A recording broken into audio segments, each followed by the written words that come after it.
তো সকাল সকাল বন্ধুরা দেখো, আগে কিন্তু বেডটা ক্লিন করছি, কারণ আজ তো শীতলা পুজো। তো এই চাদরটা কিন্তু 3-4 দিন আগেই পেতেছিলাম। তো আজকে পুজো বলে আর ইচ্ছা করলো না এই চাদরটা পাততে, তো ভাবলাম থাক, এটা তুলে দিই, কাঁচা একটা চাদর পাতি। তো সেই কারণে কিন্তু চাদরটা তুলে দিলাম। আর এখনকার চাদরগুলি জানো তো একদমই তোমার ভালো না, ভালো না বলতে তোমার প্রিন্টগুলি খুব সুন্দর হয়, কিন্তু রঙগুলি এত ফেড হয়ে যায় যে আর যেন 2-3 দিন পাতার পর যেন আর বিছানায় পাততে ইচ্ছা করে না। এই যে চাদরটা দেখছো, এই চাদরটা কিন্তু অনেক দিন আগেকার, কিন্তু দেখো প্রিন্টটা এখনো কত সুন্দর, কালারটাও সুন্দর রয়েছে। তো এটা তো নিচের দিকে পাতা থাকে, তো ওপর দিক দিয়ে কিন্তু আর একটা চাদর এবার পেতে নেব। শুভ সকাল আমার প্রিয় বন্ধুরা। তো আজ হচ্ছে শনিবার, এখন বাজে সকাল 11টা, আর এখন থেকেই কিন্তু ব্লগটা স্টার্ট করব। তো আজ তো শনিবার, তো আজ কিন্তু রান্না বান্নার আর ঝামেলা নেই, কারণ কালকেই তোমার শীতল ষষ্ঠী রান্না করে রেখেছি। আজকে আমাদের এখানকার হচ্ছে পুজো আছে, শীতলা পুজো। তো সেই কারণে কালকে রাত্রেই কিন্তু ঠান্ডা সমস্ত রান্না করে রেখে দিয়েছি, জল ঢালো ঢালা হয়ে গেছে ভাতে। তো তোমাদের তো কালকে সেই ব্লগটা দেখিয়েছিলাম। তো এখন করব ঘরের কাজ, আর ঘরের অবস্থা তো প্রতিদিনের মতন দেখতেই পাচ্ছ। চাদরটা তুলে দিলাম, নতুন আরেকটা চাদর পাতবো, মানে কাঁচা চাদর। আর আজকে ঘরের কিছু কাজ করে আজকে যাব হচ্ছে একটু ব্যাংকে কিছু কাজ আছে।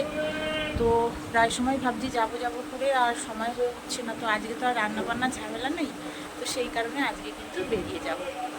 তো চলো দেখতে থাকো, তোমরা পাশে থাকো। তো কাল কি কি রান্না করেছিলাম সরি, তো সেগুলি দেখাচ্ছি। দেখো, এটা তো হচ্ছে ভাতটায় কিন্তু জল ঢেলে রাখা হয়েছিল। আর এখানে হচ্ছে তোমার আলু সিদ্ধ। তো আলু সিদ্ধ কিন্তু শুকনো লঙ্কা দেখো ভাজা হয়েছিল, শুকনো লঙ্কা ভাজা দিয়েই মাখা হবে, তো সেই কারণে আলু সিদ্ধ। আর এদিকে আলু ভাজাও একটু করে রেখেছিলাম। আলুটা খুব বেশি ভাজা হয় না, কালকে তোমাদের দাদাভাই রাত্রিবেলা খেয়েছিল বলেই আলু ভাজাটা রয়ে গেছে, তো সেই কারণে আলাদা করে সরিয়ে রেখেছি। আর এটা হচ্ছে বড়া ভাজা, আর সঙ্গে কিন্তু পাতি লেবু। তো খেতে কিন্তু বেশ ভালো লাগে। তারপরেই কিন্তু দেখো বেরিয়ে গেছিলাম ব্যাংকে, আমি আর আমার ননদের মেয়ে। তো এটা হচ্ছে আসার পথে ব্যাংকের কাজ করে নিয়েছি, আর দেখো কিছু বাজারও করে নিয়েছি। তা ও কিন্তু আবার দেখাচ্ছে যে বাজার করে নিয়েছি, আর আমরা দেখো কথা বলতে বলতে চলে আসলাম। তো আসার পথেই কিন্তু একটু মন্দিরটাও ঘুরে এলাম। আর দেখো এখানে কিন্তু মায়ের পুজো তোমার মোটামুটি শুরু হয়ে গেছে।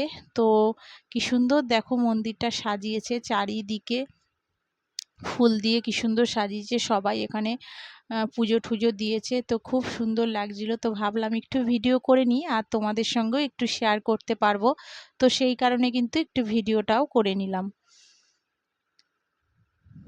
আর এই মন্দিরটা কিন্তু আমাদের বাড়ি থেকে অনেকটা ভেতরে, তো সেই কারণে আসার পথেই মানে ব্যাংক থেকে আসার পথেই কিন্তু ভিডিওটা করলাম। আর দেখো সঙ্গে কিন্তু দুটো ছবিও তুলে নিলাম মায়ের। তারপরেই দেখো এখানে কিন্তু বাড়িতে বাড়িতে তোমার কুলো নিয়ে, মানে শীতলা মায়ের যে কুলো থাকে, সেই কুলো কিন্তু বাড়িতে বাড়িতে আসে। তো এটা তো তোমরা অনেকেই জানো যে কুলো মাথায় করে সব বাড়িতে বাড়িতে ঘোরে।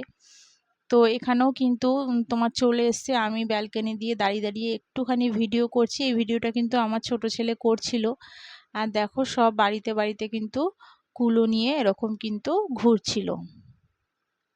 আর আজকে কিন্তু ওয়েদারটা একদমই ছিল মেঘলা, তো গরমটাও কিন্তু খুব বেশি ছিল না। যারা তোমার উপোস করেছিল তাদের পক্ষে তো খুবই ভালো, কারণ এই এত গরমে জানো তো উপোস করে কিন্তু একদমই থাকা যায় না। তো যাই হোক, যারা করেছে তাদের পক্ষে খুবই ভালো, কারণ একটু মেঘলা থাকলে জল পিপাসা, একটু গরমটাও কম লাগে। তো এখানে দেখো অনেক বাচ্চারাও দেখছি উপোস করেছে, তারা এখন থেকেই কিন্তু গামছা টামছা পরে একদম রেডি হয়ে গেছে, কারণ আর একটু পরেই ডন্ডি কাটা শুরু হয়ে যাবে, আর আমাদের এই ব্যালকনি দিয়েই কিন্তু সব দেখা যাবে। তো সেই কারণে দেখো আমি আবার একটু দাঁড়িয়ে পড়েছিলাম, কিছু জামা কাপড় কাচতে কাচতেই ঢাকের আওয়াজ শুনেই কিন্তু চলে এসেছি।